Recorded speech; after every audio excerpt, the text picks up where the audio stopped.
Maybe the sort of You got it? We got her. Bingo.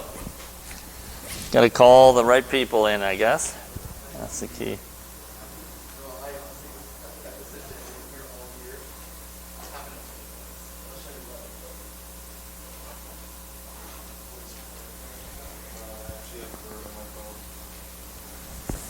All right. Perfect. We wait for Todd to come back. Is he going to come in and out? Or what's Todd going to do? I don't know what Todd's doing. Okay. Meeting with Joe. Oh, okay. So again, you guys are going to get the presentation, so you don't have to write everything down. Okay. I mean, the whole thing is if we can, we'd like to try and make this as interactive as possible. Obviously, we've got a wide range of experience level in the room, right? So we want to try and make it great for everybody, and really understand, where I've kind of come across things in the last sort of 27 years teaching is just how do we make sense of all the stuff that's out there, right? And I'm sorry. Yeah, I was just gonna throw. Oh, perfect, even better. Just so I can. Beautiful.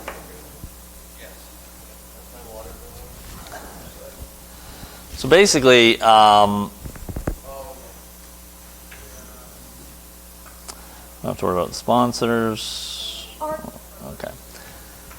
That's it. So basically, how this kind of came about, I said I was at Hamilton for the last 15 years, and about 5.5 years ago, no, I shouldn't say that, about 10 years ago, I started, I guess, getting involved on Facebook and some of the social media platforms and so on. And I was working with Grant Wade a little bit at that time, and he kind of introduced me to a few people, and it kind of snowballed a little bit. Long story short, about 5.5 years ago, some guys in Denmark said, hey, listen, we've got the Danish PGA want some speakers to come over and sort of educate some of their PGA members. Would you consider doing that? And I was like, well, okay. I posted a bunch of stuff over the internet over the years and so on, and so I was kind of compiling everything at that point, and then I went over and spent about 4 days over in Denmark with some of their coaches.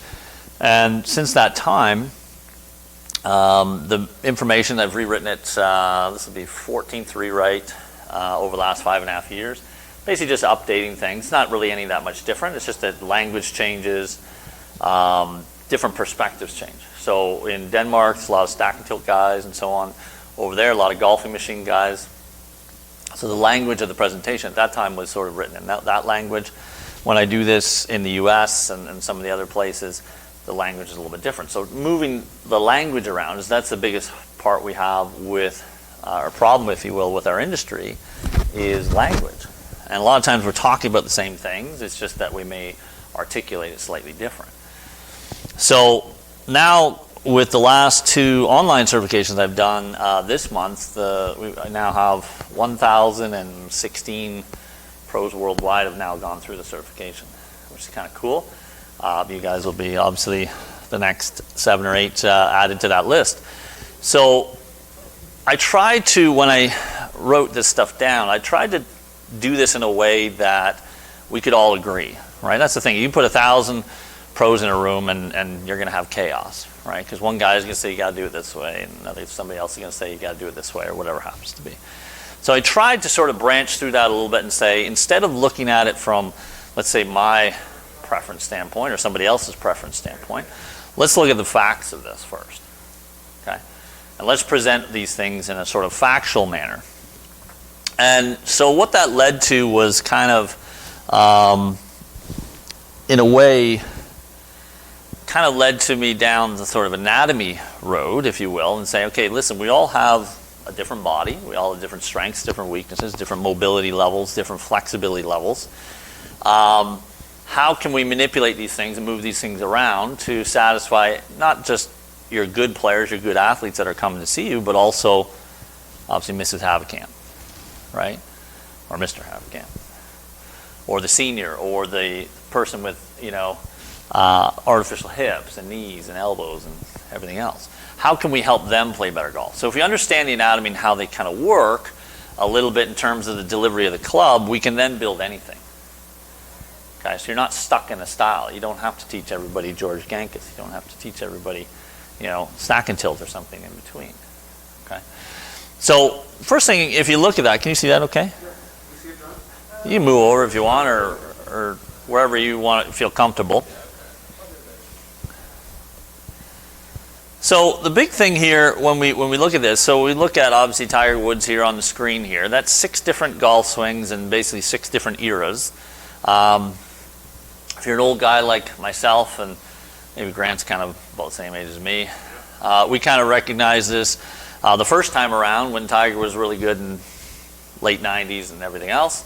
But obviously there's an evolution there. So when you look at those 6 swings, I want you guys to look at those very carefully. I want you to decide, which one you like the best. Okay?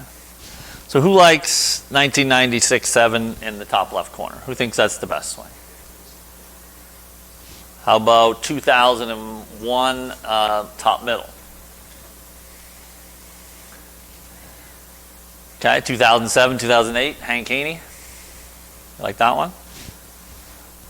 Bottom left is Sean Foley, 2013. Okay. 2015, Chris Como. Bottom middle. And 2019, I guess Tiger Woods. Right? I like the last one. You like the last one? I like the last one. Okay. Now, so when we look at that, so we have to ask ourselves as coaches, I mean, this is a neat little test there I just ran on you, is like it or not, we all have biases and preference. Now, if I go ahead and I look at this, say, okay, which one is best? Really, we shouldn't necessarily be looking at the swing. We should be looking at perhaps the factual data and say, listen, Tiger Woods with the across-the-line closed swing that he won the Masters in '97 by 12 shots worked pretty damn well. Okay, 69% of his fairways, over 70% of his greens, number 2 in scoring average that year, 295 yards off the tee with a 43.5-inch steel shafted driver. Okay, that was a very long way in that era.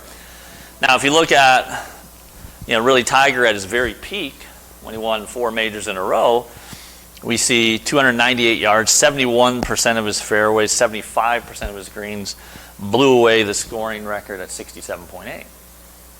Okay. The funny one is the Hank Haney one usually gets the least amount of love, but he was still pretty damn good. 68.1 on the scoring average, had lost a little bit of the accuracy, maybe a few of the greens in regulation at that time, but still driving it maybe a little shorter, but still very, very nice. Interestingly enough, you go down to 2015, you look at Tiger and say, well, Tiger drove the furthest statistically with Chris Como. Now, obviously technology has a lot to do with that, but we see that as he's trended into 2019, that was the swing at the Zozo Championship that he won last year, we see that the stats have come back a little bit more in line with where they used to be. So maybe he's on the right track with things. Okay, maybe if his body lets him do it, that is. So the point of this isn't to say you're right or wrong, or because we all do have biases and preferences. However, not only as kind of coaches do we have preferences, but we also, the players themselves have preferences.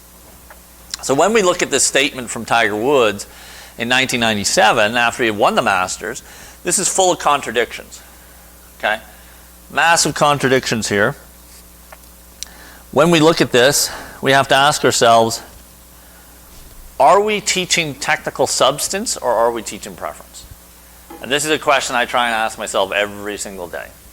Right? Am I teaching what I believe is best in my own preference, or am I teaching what's best for the student? Right? So even the best players in the world are confused by this. So every statement there in yellow is a statement of substance. So the very first thing that Tiger said there was, I struck the ball great that week. I liked my ball flight. Okay? These are substances. Okay? There's something that he can put he loved his ball flight. He hit it great. He won the Masters by 12, for goodness sake. Okay? Now, everything in red, though, is preference. Because at the time, Butch Harmon was telling him you can't play golf from shutting across the line at the top of the swing. He believed this. Right? Butch Harmon's Butch Harmon, and he believed that that was correct. Now, that was Butch Harmon's preference. We all should know by now, you can play great golf from across the line shot. I'll tell you why Tiger drove it the best in that era when he was shutting across the line.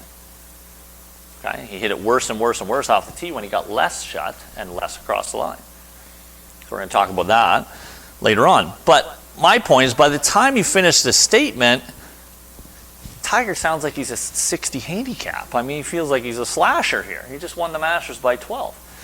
So the important thing is to understand that we are teaching individuals, right? There are no unicorns. I will tell you unequivocally, and this is a knock against the PGA all over the world, golf pros are lazy. Okay? Golf pros are lazy. They want to know one way, and they want to teach it to everybody, so they don't have to try and learn and get better and maybe teach different ways. Okay? And I've seen it all across the world. This is not a knock against you guys. I've seen it at the very clubs that I've been at as well. Okay? So if it works for themselves, that's the worst, right? If you've got a swing that works well for you, and then you're trying to spout that on to everybody else, saying, well, it works for me, so it's got to work for you. And if you don't get it, it must be your fault. Well, maybe it's our fault as coaches to say, we need to be better than that. We need to have multiple solutions for that player. Okay? So I've looked for 26 years, 27 years, and I would say the first 12 years of my career, I was obsessed with finding the unicorn. What was the one way that was going to fill in all the dots? What was going to be the longest, straightest? Because selfishly, you're doing it for yourself, right? At that time, I was still playing a lot, right? I wanted to hit it farther. I wanted to hit it straighter. I wanted to win. I wanted to be a great player. So I was searching for the unicorn. Now, after about 12 years in the industry, I realized I was looking at this all wrong. Okay, there are no unicorns. Okay, we have simply a spectrum. So every single student that comes to you sits on a spectrum. And some players are going to need improved geometry, okay, and improved, we'll call them alignments in their swing, so they can repeat delivery. Some players are going to need better dynamics and power production. Okay, most of our golfers here at this club, here at most clubs, need both.